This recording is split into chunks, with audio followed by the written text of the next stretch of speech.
Hoje nós vamos entrar numa parábola. A parábola é uma história com fundo moral. Exatamente porque nós temos, na humanidade de então, há 2000 anos, mas até hoje, nos é muito mais fácil, estamos menos armados e defendidos diante de uma história do que diante de uma recomendação. Olha, isto, toma cuidado com isto, faz isto, não faz aquilo. Podemos, muitas vezes, consciente ou inconscientemente, nos armarmos contra determinadas orientações, mas diante de uma história onde a lição se permeia naquela narrativa cheia de ilustrações interessantes que nos põe a pensar e nós não nos vemos ali. É uma história, mas a história traz-nos o conteúdo que precisamos. Isso é de uma tamanha sabedoria, não é, do mestre? Em nos trazer esse conteúdo pedagógico desta forma. E assim vamos aprendendo sem mesmo nos darmos conta da importância desta lição para nós. Esta é uma das raríssimas, eu só não me engano, é esta ou só tem mais uma parábola que Jesus explica. Esta é uma parábola que ele vai contar e depois vai explicar. Mas ele vai explicar porque os apóstolos vão perguntar a ele sobre o significado da parábola. E aí ele vai explicar. Então, quando ele vai contar, ele conta para a multidão. Vejamos só isso. Ele conta a história, a parábola para a multidão. Mas ele não explica a parábola para a multidão. Ele explica a parábola para os discípulos, que tinham condições de entender mais profundamente o que ele queria ensinar.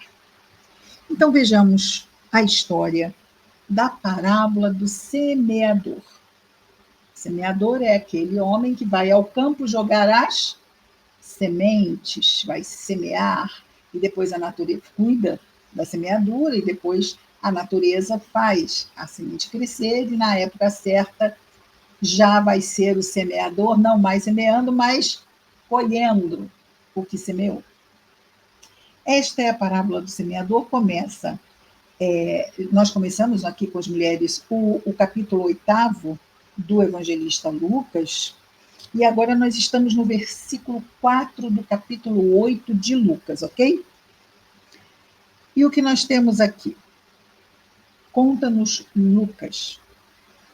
Reunindo-se uma numerosa turba, ou seja, grande multidão, que vinha de cada cidade até ele, disse por parábola. Agora é Jesus a contar. Saiu o semeador a semear sua semente. Interessante, não é? Saiu o semeador. Então, aqui nós já vemos o quê? Uma ação intencional. Aquele homem saiu com um objetivo: semear sua semente. Não é a semente de mais ninguém, é a sua semente. É uma responsabilidade dele. E ao semear uma parte, o que aconteceu? Caiu à beira do caminho. Então, as sementes não caíram todas onde deveriam, vamos dizer assim, para render mais. Algumas caíram à beira do caminho. A beira do caminho não é o solo preparado para que elas cresçam, não é? À beira do caminho. O que aconteceu, então? E foi pisoteada, porque não é isso que acontece no caminho? As pessoas passam e pisoteiam. As aves do céu, então, as comeram. Sendo assim, o quê? As sementes que caíram à beira do caminho não foram absolutamente o quê? Aproveitadas, não é? Se perderam logo. Outra parte das sementes caiu sobre a rocha. Ao germinar, ressecou-se por não ter umidade. Então, elas cresceram, mas não tinham ali, não é? Era um terreno rochoso, elas não tinham nem como espalhar, foi secando e elas acabaram morrendo, ressecaram. Outra parte das sementes caiu no meio dos espinheiros. E germinando juntos, os espinheiros e as sementes germinaram, né? Foram crescendo juntos. O que aconteceu? Os espinheiros sufocaram as sementes que cresciam. Então, nós temos o quê? 3 tipos de solo que não favoreceram o crescimento das sementes. A beira do caminho, o terreno pedregoso e o terreno espinhoso. No versículo 8, nós temos outra parte, a 4ª parte das sementes, caiu sobre a terra boa e, germinando, produziu fruto ao cêntuplo. Isto na narração de Lucas.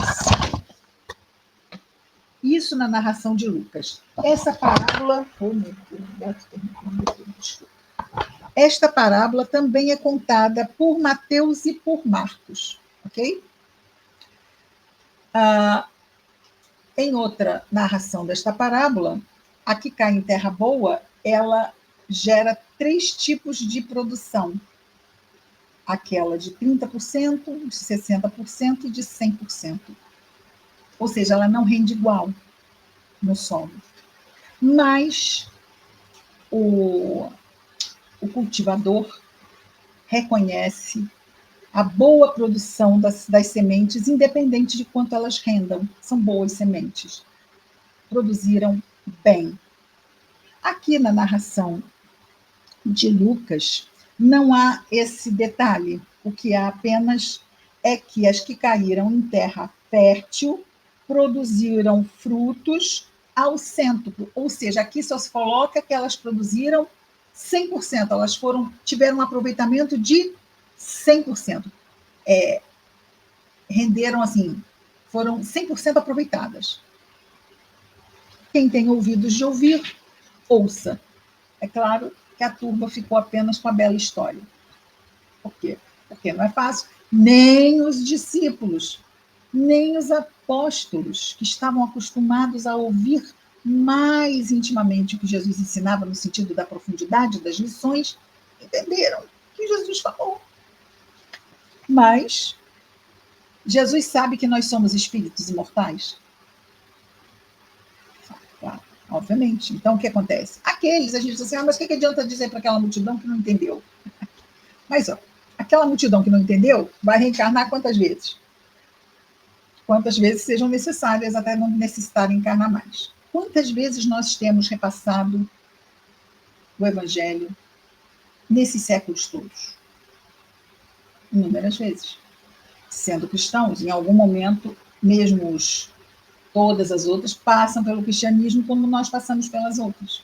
Então, nós estamos repassando as lições para nos assenhorearmos cada vez melhor e aproveitarmos cada vez melhor essas lições. Não há pressa. E outra questão importantíssima, de tudo o que aconteceu seria depois narrado para registro, exatamente para que se perpetuasse. Então, aqueles que estavam ali não iam entender mesmo, mas o que era importante?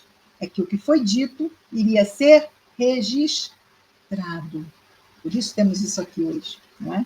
Porque os evangelistas cumpriram a tarefa que lhes foi cometida, registrando o que Jesus veio trazer do Evangelho.